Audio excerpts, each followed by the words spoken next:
오늘 하나님이 우리에게 주시는 이 본문 말씀은 이 십계명을 주시면서 하나님께서 우리에게 말씀하시는 내용이 오늘 본문의 내용입니다. 근데 여러분, 이 하나님의 계명, 십계명은 우리가 안 지키면 벌을 받는 굉장히 무서운 말씀으로 생각을 하는데, 저는 정반대로 생각합니다. 이 십계명, 하나님이 우리에게 주신 계명과 율법과 규례는 사랑과 자유의 헌장입니다. 요즘 말로 말하면 축복의 레시피라고 할 수가 있겠죠. 축복의 레시피. 그대로 따라하기만 하면 맛있는 음식도 만들 수 있고 맛있는 요리도 할 수 있는 이런 레시피입니다. 얼마 전에 저도 백종원의 이 아침에 계란과 토마토를 이렇게 해가지고 하는 레시피대로 따라서 제가 한번 해가지고 줬더니 우리 남자들이 이런 말 하지 말라고 그러더라고요. 자꾸 부담스럽다고. 근데 어쨌든 한 2번 해서 이렇게 줬어요. 그랬더니 되게 맛있더라고요. 제가 그림, 이 사진 보여주면은 남자들이 실족할까봐 제가 보여주진 않겠는데요. 그러니까 결국 하나님의 계명이 뭐냐? 축복의 레시피라는 거죠. 사랑의 레시피예요. 그 하나님의 말씀과 계명을 따라 살면 우리는 더 풍성하고 더 아름다운 삶을 살게 되어진다. 그게 하나님의 계명입니다. 그래서 오늘 본문 십계명을 주시면서 하나님께서는 이렇게 시작을 합니다. 1절에 하나님이 이 모든 말씀으로 말씀하여 이르시되 나는 너를 애굽 땅 종되었던 집에서 인도하여 낸 내 하나님 여호와니라. 내 하나님 여호와다. 하나님은 이스라엘 백성들에게 계명을 주시면서 너희들이 고통을 당하던 애굽 땅에서 인도하여 낸 내 하나님 여호와다. 계명을 주시는 분이 어떤 분이라고요? 너의 하나님이다 라고 말하는 거예요. 사실 하나님이 우리에게 어떤 분인지는 굉장히 중요합니다. 하나님이 우리를 죽이려는 분인지, 우리를 괴롭히려는 분인지, 우리를 부담 주는 분인지, 아니면 우리를 사랑하고 축복하는 분인지, 그 하나님이 나에게 어떤 분인지를 아는 것은 너무 중요해요. 그래서 신앙의 시작은 내가 누구인지 아는 데서 시작이 됩니다. 내가 어떤 존재인지. 그러나 행복의 시작은 하나님이 어떤 분인지를 아는 데서 시작이 되는 것입니다. 우리를 사랑하시는 하나님을 아는 만큼 우리 인생은 풍성하고 행복하게 되어 있거든요. 알다시피 이스라엘 백성들의 정체성이 뭐냐? 노예입니다. 노예. 애굽의 노예, 죄의 노예. 하나님은 그런 이스라엘 백성들을 출애굽시키고 구원하시면서 이스라엘 백성들의 하나님이 되어주신 거예요. 그러니까 결국 하나님이 이스라엘 백성들에게 계명이나 율법이나 율례를 주신 이유는 신명기 10장 13절에 있는 말씀처럼 이렇습니다. 읽어볼까요? 내가 오늘 내 행복을 위하여 내게 명하는 여호와의 명령과 규례를 지킬 것이 아니냐. 누구의 행복을 위하여? 너희의 행복을 위하여 내가 계명을 주고 명령과 규례와 율법을 준 게 아니냐, 이렇게 말씀하셨어요. 그러면 오늘 하나님께서는 이 계명을 주시면서 계명을 잘 지켜라, 나는 질투하는 하나님이다 라는 말씀을 왜 하셨을까? 왜 하나님은 질투하시는 하나님일까? 이유는 간단합니다. 하나님과 우리는 언약으로 맺어진 사랑의 관계이기 때문입니다. 하나님과 우리와는 뗄래야 뗄 수 없는 사랑의 관계이기 때문에 우리가 하나님을 사랑하지 아니하고 다른 신들, 다른 우상들을 섬기며 사랑하면 하나님은 질투하신다, 그렇게 말씀하실 수밖에 없는 거죠. 그래서 우리는 이 질투하시는 하나님, 이 하나님이기 때문에 오늘 2가지 우리가 꼭 기억해야 될 게 있습니다. 그 첫 번째는 뭐냐? 하나님만 사랑하며 살아야 된다는 거죠. 하나님만 사랑하며 살아야 된다. 너무 당연하지 않아요? 부모가 자녀를 사랑하며 사는 것, 남편이 아내를 사랑하며 사는 것, 너무 당연하지 않아요? 성도가 하나님을 사랑하며 사는 것. 그런데 왜 이 당연한 말씀을 하는가? 당연한 걸 당연하게 여기지 않은 이 땅에 수많은 성도들이 있기 때문에, 하나님만 사랑하며 섬기는 삶을 살아야 하나님은 우리를 축복하시고 우리도 행복한 삶을 살게 되어진다. 만일 우리가 하나님만 사랑하지 않으면 하나님은 우리를 질투하신다라고 말하는 거예요. 그래서 지금 여러분에게 말씀드린 것처럼 하나님은 계명을 주시면서 너의 하나님이라고 말합니다. 2절에 뭐라고 그랬어요? 나는 너를 애굽 땅 종되었던 집에서 인도하여 낸 내 하나님 여호와. 이것은 너의 하나님, 내 하나님. 근데 이 너의 하나님, 내 하나님이라고 하는 히브리어 엘로헤카라고 하는 이 단어의 뜻은 뭐냐?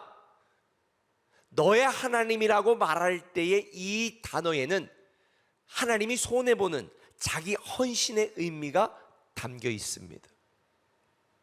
내 하나님이 되었다. 하나님의 자기 헌신이 담겨 있다는 거예요.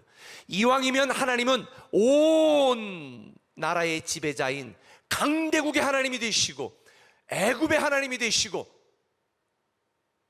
이렇게 돼야 되는데 하나님은 그 애굽에 종살이하던 가장 찌질하고 하찮은 이스라엘의 하나님이 되셨다는 건, 이건 이스라엘 입장에서 볼 때는 로또 맞은 것보다 더한 축복인 거죠.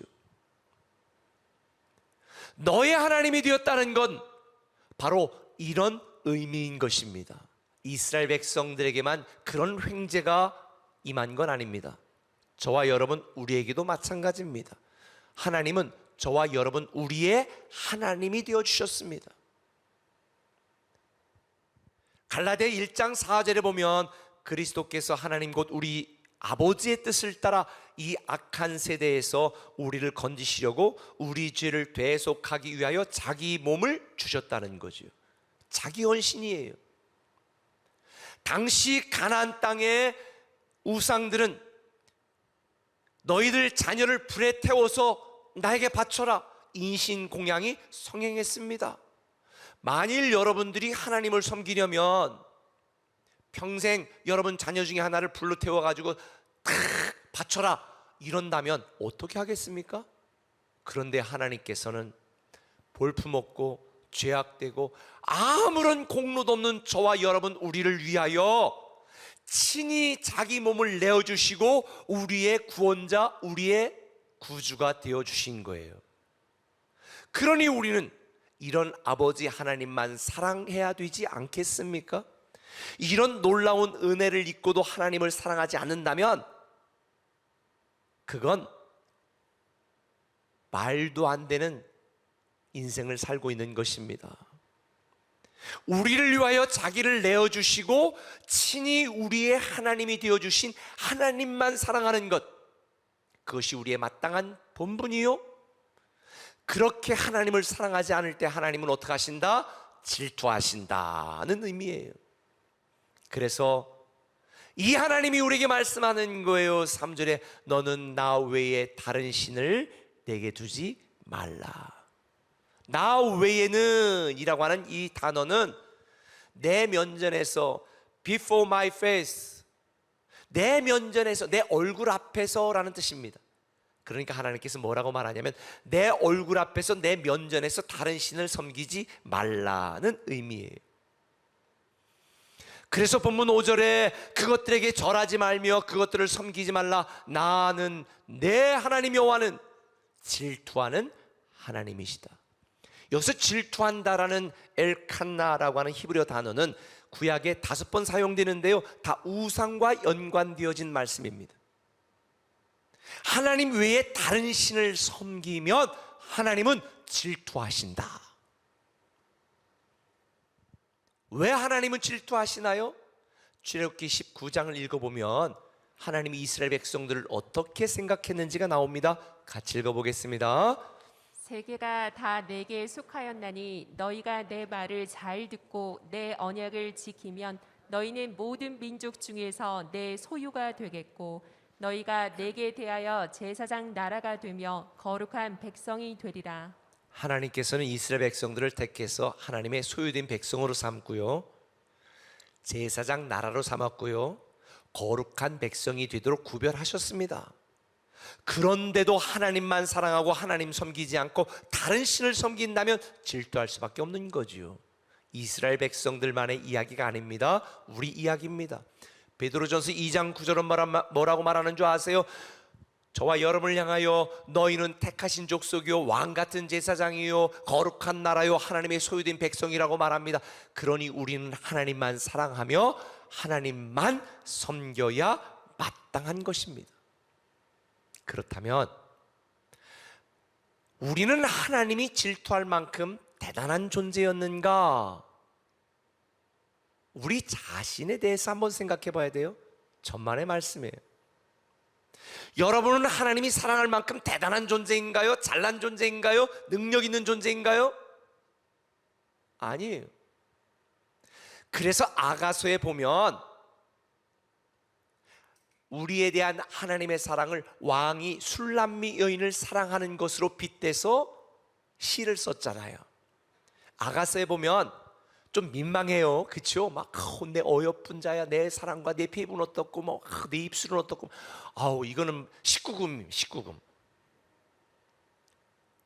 근데 이거를 민망해 이렇게 보는 게 아니라 우리에 대한 하나님의 사랑 고백으로 보면요 너무 은혜가 돼요.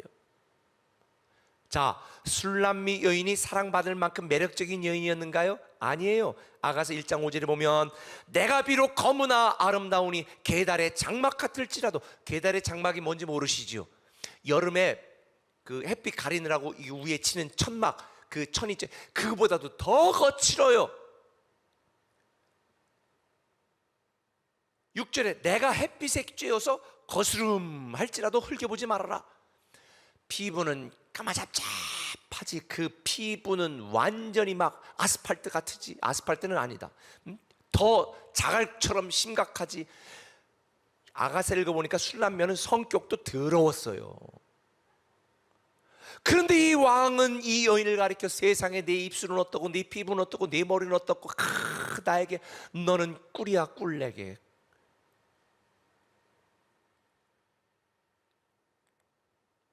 우리는 이걸 눈먼 사랑이라고 말하는 거예요. 근데 하나님이 우리를 그렇게 사랑하셨다는 거예요. 볼품 없고 못나고 가진 것 없고 능력 없고 성격들 없고 이런 우리를 이 세상에 우리 하나밖에 없는 것처럼 그렇게 사랑했다는 거예요. 우리 모두는 술람미 여인이에요. 그런데 하나님 우리를 최고로 사랑하셨다는 것. 그러니 우리가 이 하나님만 사랑하지 않을 수가 있나요? 혹 여러분들 중에 나는 다른 신 안 섬기고 나는 교회 다니고 하나님 섬기고 있으니까 뭐 나에게는 별로 해당이 안 되는 말씀이네 오늘, 이렇게 오해하실 수도 있어요. 그런데 여러분, 팀 켈러거 쓴 내가 만든 신 하나님의 자리를 훔치다 라고 하는 이 책에 보면 영성의 대가 팀 켈러 목사님이 이렇게 말합니다. 우리 마음속에 주인으로 모시는 것이 바로 우리가 믿는 진짜 신이다. 여러분 마음속에서 주인으로 믿는 게 여러분의 신이라는 거예요. 몸은 교회에 와 있고 입술로는 하나님을 찬양해도 우리 마음속에 내가 믿는 구석이 따로 있다면 그게 여러분의 신이라는 거죠. 그래서 종교개혁자 마틴 루터는 이렇게 말했습니다.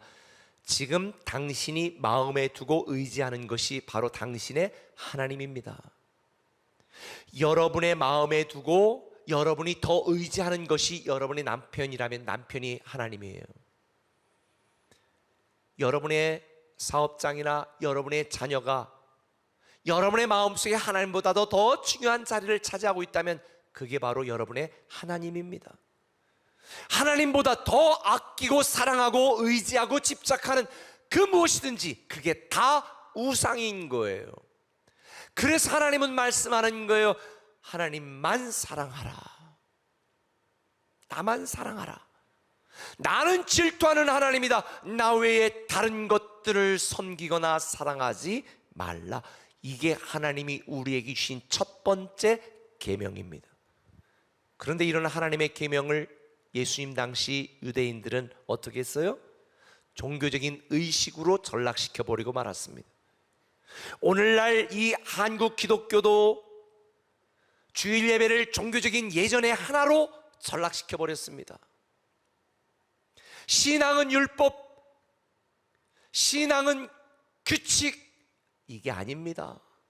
그래서 주님께서는 마태복음 22장 37절 이하에 이렇게 말씀했어요. 주 너희 하나님, 내 마음을 다하고 목숨을 다하고 뜻을 다하여 주 너희 하나님을 사랑하라.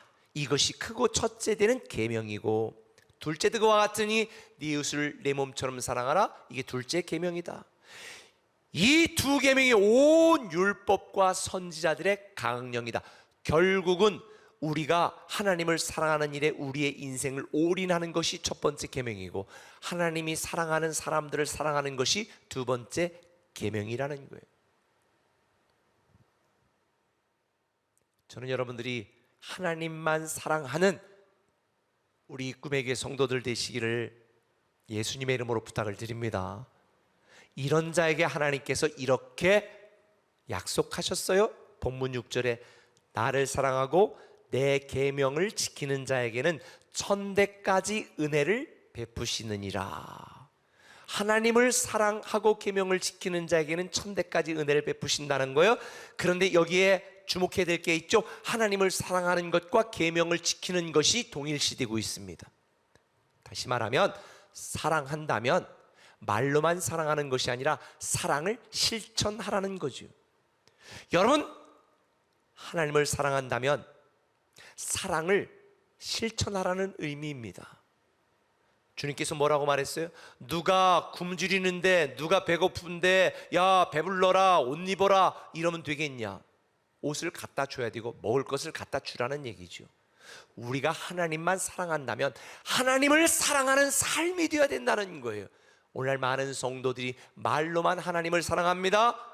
그러나 하나님은 행함이 없는 믿음은 죽은 믿음이라고 말하고 있으니, 저는 여러분이 하나님을 삶으로 사랑하시길 바랍니다.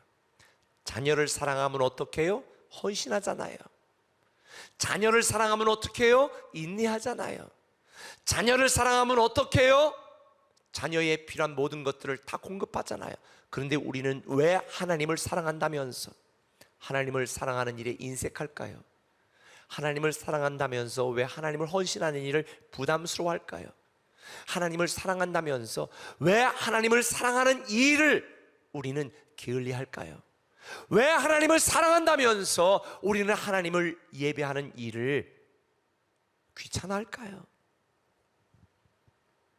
저는 우리 꿈의 교회 성도들이 하나님만 사랑하되 삶으로, 헌신으로 사랑하는 하나님을 사랑하는 일에 마음을 다하고 뜻을 다하고 목숨을 다하여 사랑하는 여러분 되시기를 예수님의 이름으로 축원합니다. 하나님은 자기를 사랑하는 자들에게 이렇게 약속하셨잖아요. 고린도전서 2장 9절, 하나님이 자기를 사랑하는 자들을 위하여 예비하신 모든 것은 상상 그 이상이다. 저는 제 결혼 말씀이 이거거든요. 저는 너무 좋아요. 저는 제 평생 하나님만 사랑하리라. 하나님이 사랑하는 사람을 사랑하리라. 하나님만 사랑하는 것은 우리가 가진 큰 축복이고 특권입니다. 여러분 기억하세요. 하나님은 질투하시는 분입니다. 하나님만 사랑하는 저와 여러분 되시기를 다시 한번 축원합니다. 한 걸음 더 나가서 우리는 하나님을 존중하며 살아야 됩니다. 하나님을 존중하며 살자. 7절 같이 읽어볼까요? 시작. 너는 내 하나님 여호와의 이름을 망령되게 부르지 말라. 여호와는 그의 이름을 망령되게 부르는 자를 죄 없다 하지 아니하리라. 여기서 망령되게 부른다라는 말은 히브리어로 무가치하게 함부로 대한다라는 의미입니다. 오늘 많은 사람들이 하나님을 무가치하게 여기고 함부로 대합니다. 하나님은 존중받아 마땅한 분입니다. 존귀하신 분이기 때문입니다.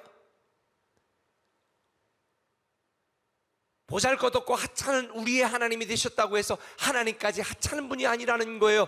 하나님은 온 우주 만물의 창조주, 모든 영광과 존귀와 권세를 받으시기에 합당하신 분이 우리 아버지 하나님이십니다. 왜 하나님을 존중해야 될까요? 우리는 그 답을 8절에서 찾아낼 수가 있습니다. 8절은 이렇게 말합니다. 안식일을 기억하여 거룩하게 지키라. 왜 안식일을 거룩하게 지키라고 했는가? 출애굽기 20장 11절에 그 이유를 말씀하십니다. 이는 엿새 동안에 나 여호와가 하늘과 땅과 바다와 그 가운데 모든 것을 만들고 일곱째 날에 쉬었다. 여기서 일곱째 날에 쉬었다가 중요한 게 아니라 뭐가 중요한 거예요? 하나님이 모든 것을 만드셨다. 하나님이 모든 일을 행하셨다. 이게 중요한 거죠. 그래서 10절에 보면 일곱째 날은 내 여호와의 안식일이다. 내 하나님 여호와의 안식일이라는 거예요. 유대인들은 지금도 안식일은 아무것도 하지 말라는 여기에 초점을 맞춰가지고 아무것도 안 합니다. 진짜 일요일에는 이스라엘 항공사 비행기도 안 뜹니다. 아무것도 안 해요. 너무 바보 같지 않아요? 하나님이 안식일날 아무것도 하지 말라고 했던 이 이유는 뭐냐? 안식일의 중심 단어는 여호와의 안식일입니다. 우리의 안식일이 아니라 누구의 안식일? 여호와 하나님의 안식일, 하나님의 날이라는 거죠. 그래서 제자들이 안식일에 밀을 까불러 먹으니까 어떻게 안식일에 일할 수 있냐 그랬더니 주님이 뭐라고 그랬어요? 안식일의 주인은 누구다? 하나님이라는 거죠. 다시 말하면 사람의 관점에서 무엇을 하고 안 하고가 중요한 게 아니에요. 옛날에 보수적인 교단에서는 주일날 아무것도 못 하겠습니다, 일도 못 하게, 아무것도 하지 말, 아무것도 하지 않는 게 중심이 아니라니까요. 안식일의 핵심이 뭐예요? 하나님이에요. 하나님이 우리를 위하여 어떤 일을 행하셨고 하나님이 어떤 능력을 가진 분인지, 그 하나님이 어떤 분인지 하나님을 존중히 여기라는 거예요. 우리를 위하여 모든 것을 행하시고 온 우주 만물을 창조하신 나의 하나님을 생각하고 기억하고 높이고 존중하는 것이 안식일에 우리가 해야 될 마땅한 일인 거죠. 그러니 주일이 안식일은 아닙니다. 그러나 우리가 주일날이라고 하는 건 뭐예요? 주의 날은 뭐 해야 됩니까? 예배해야 되는 거죠. 주의 날은 우리를 위하여 일하시는 하나님을 존중히 여겨야 되는 거죠. 그런데 사무엘상 2장 30절에 보면 이렇게 말씀하십니다.